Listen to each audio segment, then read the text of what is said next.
Friends, welcome to my channel. ఈరోజు నేను చెప్పాను కదా ఆల్రెడీ ఇందాకే. ఈరోజు నేను చెప్పబోయే టాపిక్ వచ్చి hydraulic fluid and power plants M404. Exam అన్నది మండే ఉంది.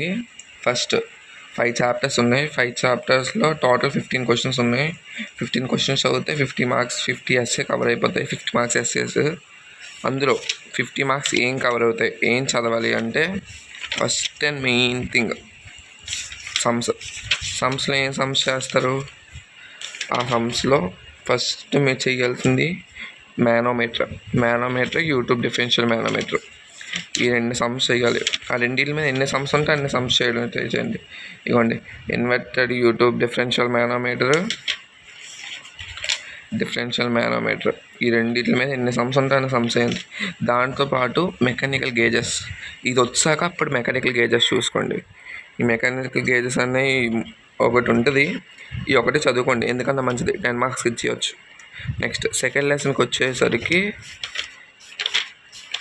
ఫ్లూయిడ్ డైనమిక్స్ నుంచి మీకు ఎక్కువగా వచ్చేది మ్యాక్సిమం మీకు ఈ క్వశ్చన్స్ అన్నవి కంటిన్యూటీ ఈక్వేషన్ క్వశ్చన్స్ రావచ్చు. కంటిన్యూటీ ఈక్వేషన్ తప్పిందా, బెర్నౌల్లీస్ థియరం కన్ఫర్మ్.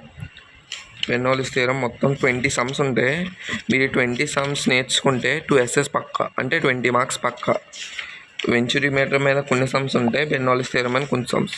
ఇప్పుడు third lesson flow through pipes. ఇందులోని మెయిన్ మనం చదవాల్సింది డాష్ వేస్ బ్యాక్ ఈక్వేషన్, చెజీస్ ఈక్వేషన్. ఈ 2 ఈక్వేషన్స్ చదివితే పవర్ ట్రాన్స్మిషన్ త్రూ పైప్స్.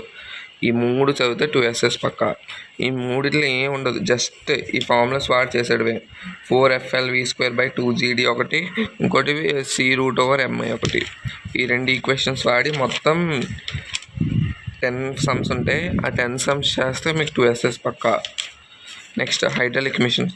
ఈ హైడ్రాలిక్ మిషన్స్ అన్నది మ్యాక్సిమం మేము పాస్ అవ్వాలి అనుకున్న వాళ్ళు ఈ లెసన్ వదిలేసి మిగతా లెసన్ చదివితే బెటర్, ఎందుకంటే ఇందులో ఎక్కువగా ఉంటాయి అన్నమాట. అవి ఏంటంటే turbines, pumps, next reciprocating pumps, centrifugal pumps, turbines ఉంటాయి.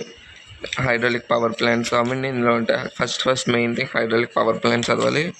పవర్ ప్లాంట్ చదివాక టర్బైన్స్ ఉంటాయి. Francis turbine, Pelton turbine, Kaplan turbine. ఈ మూడిట్లో మ్యాక్సిమం కెప్లాన్ టర్బైన్ రావచ్చు. కెప్లాన్ టర్బైన్ రాకపోతే ఫ్రాన్సిస్ ఇస్తారు. ఈ 2 పక్కా చదవండి. Next difference between impulsive turbine, reaction turbine. ఈ 2 మాత్రమే చదవండి. నెక్స్ట్ పంప్స్ వచ్చేసరికి తెలిసిందే కదా, positive displacement pump, రోటో dynamic pumps. ఈ రెండిట్లో మనకు వచ్చేది ఒకటి రెసిప్రోకేటింగ్ పంప్, ఇంకోటి సెంట్రిఫ్యూగల్ పంప్. ఈ 2 పంప్స్ చదివేస్తే మొత్తం టర్బైన్స్ 3, ముందు హైడ్రాలిక్ పవర్ ప్లాంట్ ఒకటి, ఈ పంప్స్ 2, మొత్తం ఇవల్ల చదువుకుంటే మీకు 20 మార్క్స్ పక్కా. నెక్స్ట్ ఫిఫ్త్ లెసన్ న్యూమాటిక్స్ వచ్చేప్పటికి ఓన్లీ 3 క్వశ్చన్స్ చదవాలి. ఇందులో నుంచి హైడ్రాలిక్ సిస్టమ్ ఒకటి, న్యూమాటిక్ సిస్టమ్ ఒకటి, difference between hydraulic and pneumatic system ఒకటి, యాక్యురేటర్స్ కన్ఫర్మ్ చదవండి. మ్యాక్సిమం కొత్త టాపిక్ ఒకటి ఇది ఇవ్వచ్చు. Thank you friends, follow for more videos.